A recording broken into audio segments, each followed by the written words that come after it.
Jautājums ir, par ko atbild Latvijas Republikā Finanšu ministrija? Vai par to, ka mēs saskaitām ciparus un nodrošinām finanšu kustības?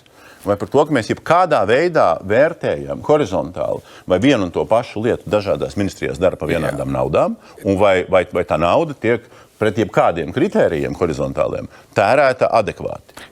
Jā, tad Finanšu ministrijas atbildība ir sekojoša, tātad sabalansēt valsts budžetu, ministriju pieprasījumiem, un tātad, lai viņi atbildētu, lai tas budžets atbildētu fiskālajiem Eiropas Savienības noteikumiem. Makro? Tas ir pirmais. Tad visticamāk jūsu jautājums ir par to, vai Finanšu ministrija uzrauga izdevumu lietderību. Jā. Šī ir līdz galam tāda neskaidra pozīcija Latvijā.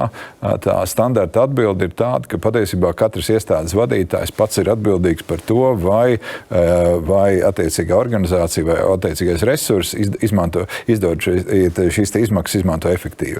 Atšķirībā no citām valstīm Latvijā nav noteikti viena ministrija, kura būtu tieši atbildība par izdevumu efektivitāti valsts pārvaldē. Paldies, ka jūs to pasakāt, jo beidzot tas ir jāpasaka tiešā valodā, jo tagad mums ies vasara, tagad progresīvā ministrijas neies uz Finanšu ministriju runāties, tagad ies atkal Nacionālās apvienības un apvienotā saraksta ministrijas.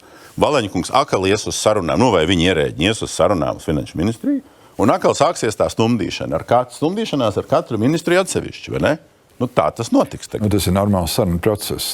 Bet ja jūs tikko pasakat, ka nav skaidri definēts, kurš tad vērtē lietderību, tad katrs, prasti runājot, katrs izdīlo pa savam.